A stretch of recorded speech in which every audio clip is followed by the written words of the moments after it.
After dissecting the corpse of Season 5, analyzing every failure and fixing Netflix's mess, I still felt empty.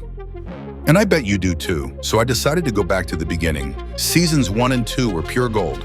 They were on track to make Stranger Things the greatest series of all time. But that dream died, and I found the culprit immediately. Season 3. It wasn't just a stumble, it was the first dagger plunged into the heart of the franchise. And here's the ugly truth, it's our fault. We were too forgiving. We let them get away with murder. And right now in this video, I'm going to perform an autopsy on Season 3. I will diagnose exactly how it became the first zombie of the series. A mindless corpse that spread its rot to everything that followed. Please stay with me to the end. This might not be the most entertaining video you watch today, but it will be the most useful. Who knows? You might be the one holding the pen for the future's greatest masterpiece. The case study, Jim Hopper. This is the show's most egregious offense. In Seasons 1 and 2, Hopper was a stoic, grieving father, a man defined by his quiet pain, sharp intelligence, and deep compassion.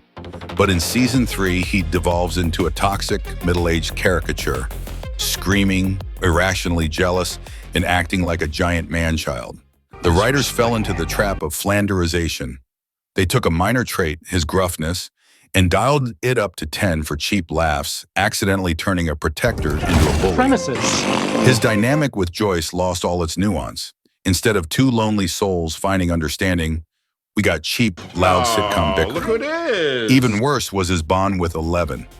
What used to be mutual salvation between two broken people became toxic, controlling parenting.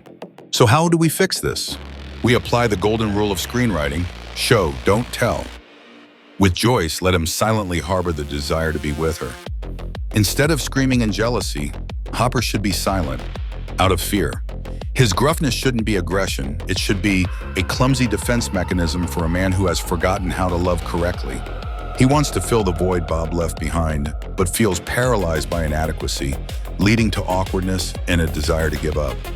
And with Elle and Mike, instead of having Hopper scream at a teenager, show him sitting alone, watching old tapes of his daughter Sarah, then glancing at Elle and shuddering with dread. It's fear, pure and simple. The fear of history repeating itself. The terror of losing his loved ones all over again. This redefines Hopper's arc as a journey toward vulnerability. He needs to realize the ultimate truth. To love is to accept the risk of being hurt again.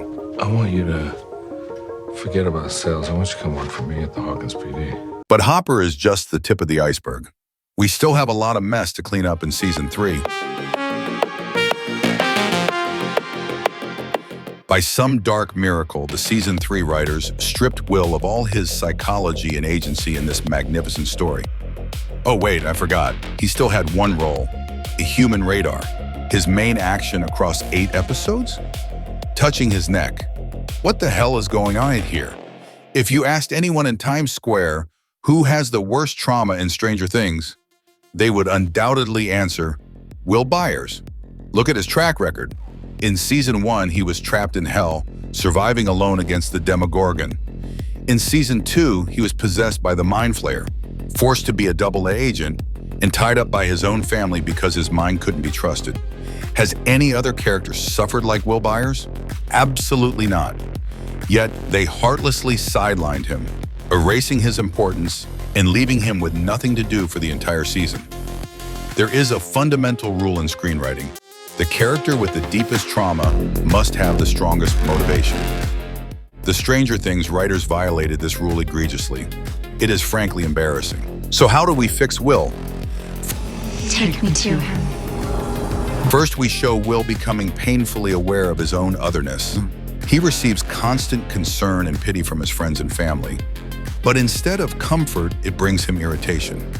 He just wants to be normal, but he knows he isn't. This creates a fascinating parallel with Eleven. They bond over shared trauma, yet their paths to healing diverge completely.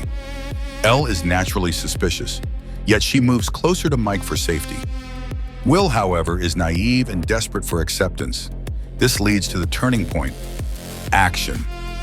While Elle leans into her relationship with Mike, Will pulls away, confused by his own grappling identity and sexuality. This isolation sets him on a dark, independent path. He joins Billy's cult. Why? Because while his friends offer him pity, the cult offers him purpose. It's a tragic choice, but it gives him agency. Doubt and dissent. That is Will's new journey.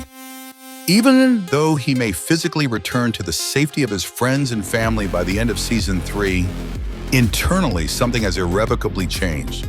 He is no longer the innocent boy he was. He has found his own answers in the dark. This sets the perfect stage for Seasons 4 and 5. It prepares Will to stop hiding his otherness. Instead, he will begin to explore it, to control it. He will learn to take that difference and weaponize it.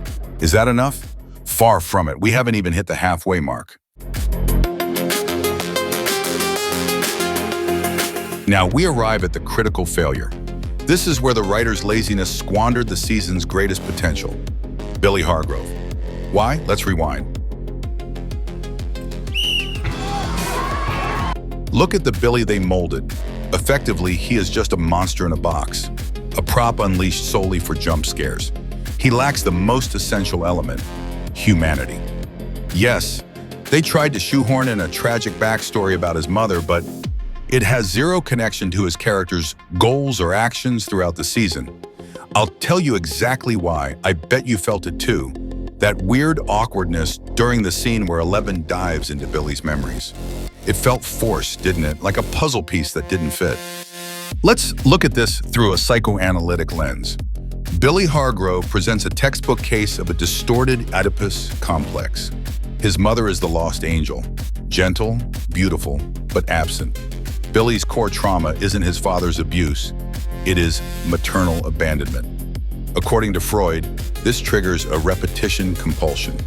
Billy subconsciously seeks women who mirror his mother, older, gentle, trapped in unhappy marriages. He isn't looking for a lover. He's trying to rewrite history. He wants to save or possess the mother figure, something he failed to do in the past. Karen Wheeler was the perfect piece for this puzzle. But what did the writers do? They stripped away all that psychological depth and reduced it to cheap lust. Seriously? A motel hookup? A car crash? Why choose such a lazy path? And the aftermath is even worse. They turn him into a cold-blooded Terminator, a monster with no humanity for 7 episodes. Then suddenly, snap, he regains his humanity just in time to die a hero. It is painfully convenient. It's God mode writing, forcing characters to bend to the plot regardless of logic. That kind of thinking insults the audience. The golden rule is simple. Let the character live. First, we address the father figure. Neil Hargrove is a tyrant. Billy hates him, yet unconsciously he adopts identification with the aggressor. He mimics his father's violence as a survival mechanism. His aggression is just a shield protecting a crying child. This leads us to the mother wound. Billy targets Mrs. Wheeler, but not for cheap lust, as the original writers intended. Let them meet. Let the audience and Mrs. Wheeler herself believe this is a scandalous affair driven by desire. Then, we drop the twist. In that private moment, Billy doesn't want sex. He wants a mother. He is desperate to recreate the warmth he lost. Mrs. Wheeler sees through the bad boy facade and finds his pain. It transforms the scene from sleazy to heartbreakingly human. But tragically, this vulnerability makes him the perfect victim. He cannot escape the mind flare. Why? Because predators feast on open wounds, and Billy's soul is shattered. He is the ultimate delicious bait for the monster. Now we turn it into psychological horror. After the mind flayer's possession, Billy doesn't become a zombie. Instead, he experiences a revelation. He believes he has met God. Why? Because for the first time, the screaming trauma in his head goes silent. He finds peace, a deadly, artificial peace. Driven by this, Billy begins to manipulate the people of Hawkins.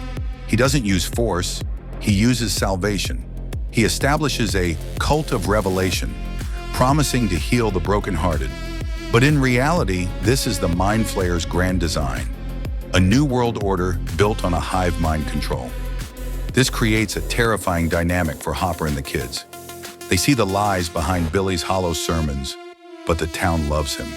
The heroes aren't just fighting a monster, they are fighting the community. They are gaslit and isolated. This is how you build real tension and valid obstacles. The audience feels the net tightening, watching the characters struggle not against claws and teeth, but against the smiling, soulless faces of their own neighbors. And the result? We get a Billy Hargrove who isn't just a one-dimensional monster, but an iconic villain. His journey home, his redemption arc, becomes unforgettable.